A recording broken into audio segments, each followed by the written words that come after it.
दोस्तों बहुत बहुत स्वागत करता हूं आप सभी का। चंद्रशेखर आज़ाद और रोहिणी घावरी के बीच आखिरकार कानूनी लड़ाई की शुरुआत हो चुकी है।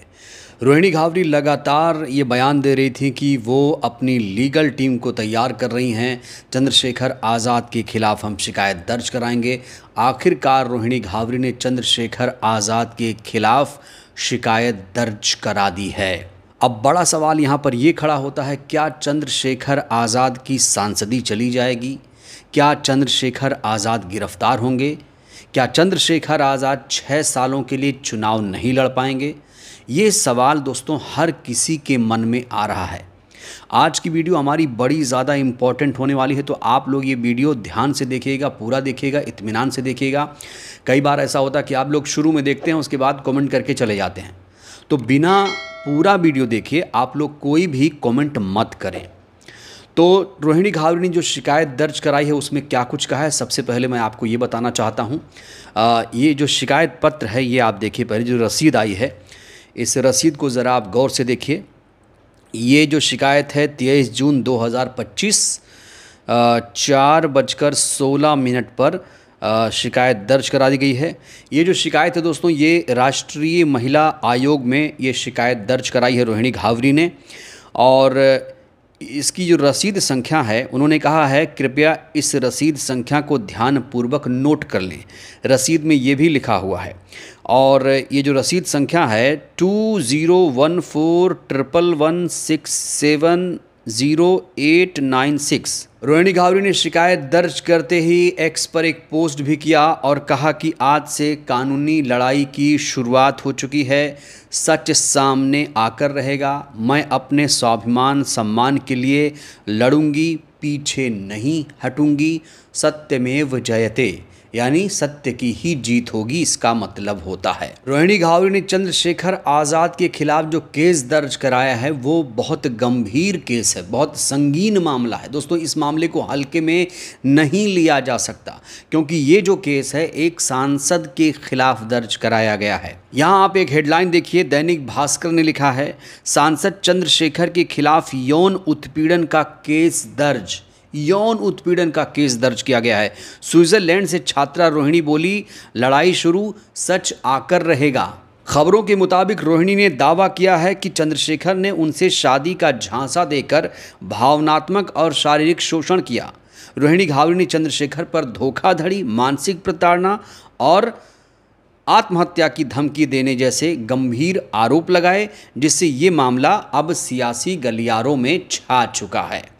तो यहाँ पर कहा जा रहा है कि यौन उत्पीड़न का केस दर्ज किया गया, शादी का झांसा देकर संबंध बनाने का आरोप लगाया जा रहा है, होटल में बुलाकर शारीरिक संबंध बनाए गए, इस तरह की चीज़ें भी अखबार लिख रहे हैं, तमाम चैनल्स इस तरह से खबरें भी चला रहे हैं। अब यहाँ पर बड़ा सवाल ये खड़ा होता है, जो शिकायत राष्ट्रीय महिला आयोग में रोहिणी घावरी ने दर्ज कराई है, कहा जा रहा है कि यौन उत्पीड़न का आरोप लगाया है, तो इस शिकायत से क्या कुछ होगा? आप लोगों के जहन में, मन में ये सवाल खड़ा हो रहा होगा कि ये जो शिकायत है इससे क्या होगा। और एक सवाल जो हर किसी के मन में उठ रहा है वो ये कि रोहिणी घावरी ने पुलिस कंप्लेन ना करके, पुलिस में थाने में FIR दर्ज ना करा के राष्ट्रीय महिला आयोग का रुख क्यों किया?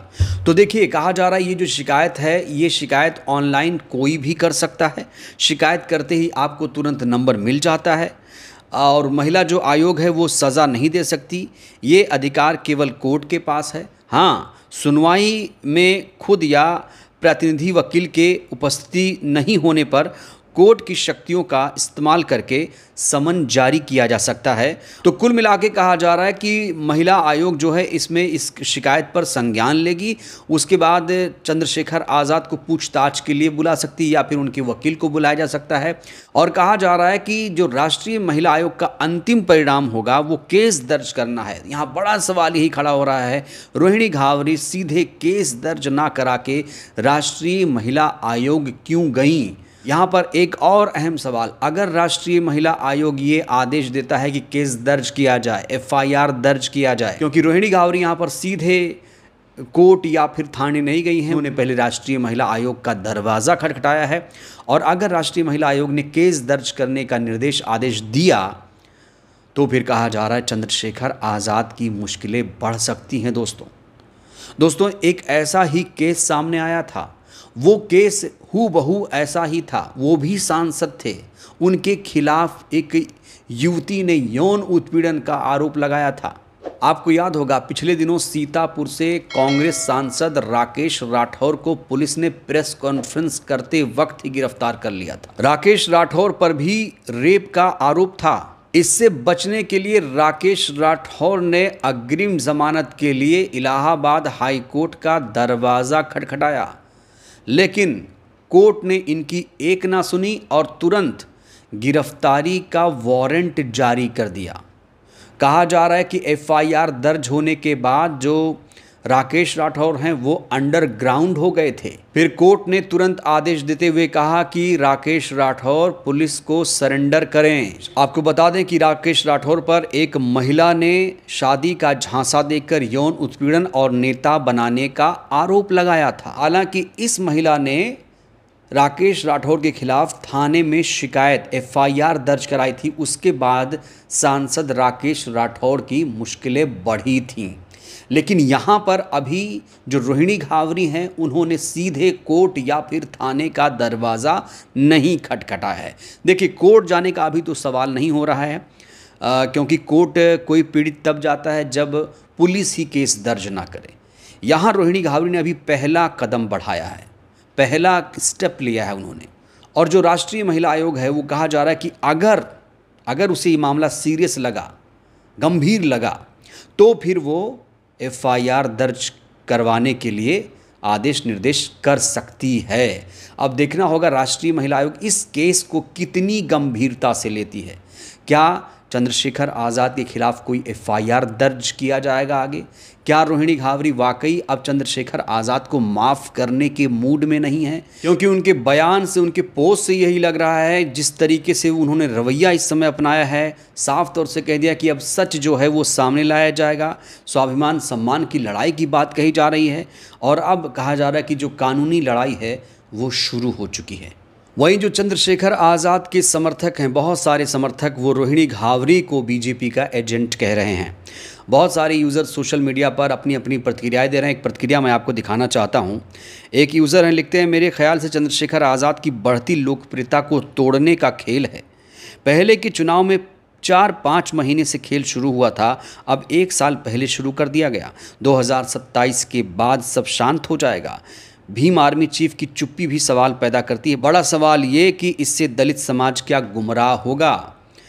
इन्होंने शायद चंद्रशेखर आज़ाद का बयान नहीं सुना है। चंद्रशेखर आज़ाद ने अपनी चुप्पी तोड़ी है। चंद्रशेखर आज़ाद कई बार ये कह चुके हैं, एक महिला के मान सम्मान की बात है और हम सड़क पर कोई बयानबाजी या कैमरे के सामने सोशल मीडिया पर कोई बयानबाजी नहीं करना चाहते हैं। हम कोर्ट में ही सारे मामले का जवाब देंगे, कोर्ट में ही जवाब देंगे, चंद्रशेखर आज़ाद ने साफ तौर से कह दिया है। तो अब रोहिणी घावरी और चंद्रशेखर आज़ाद के बीच कानूनी लड़ाई शुरू हो चुकी है। अब देखना होगा राष्ट्रीय महिला आयोग इस केस में क्या फैसला लेता है, क्या निर्देश आदेश करता है। तो जिस तरीके से रोहिणी घावरी ने चंद्रशेखर आज़ाद के खिलाफ शिकायत दर्ज कराई है, क्या लगता है आपको, क्या चंद्रशेखर आज़ाद के खिलाफ ये साजिश है? क्या उनकी छवि को ख़राब करने की कोशिश है? और रोहिणी घावरी ने जो रास्ता अख्तियार किया है इंसाफ पाने के लिए, आपको क्या लगता है, क्या रोहिणी घावरी को इंसाफ मिल पाएगा? प्रतिक्रिया दीजिएगा। बहुत बहुत धन्यवाद।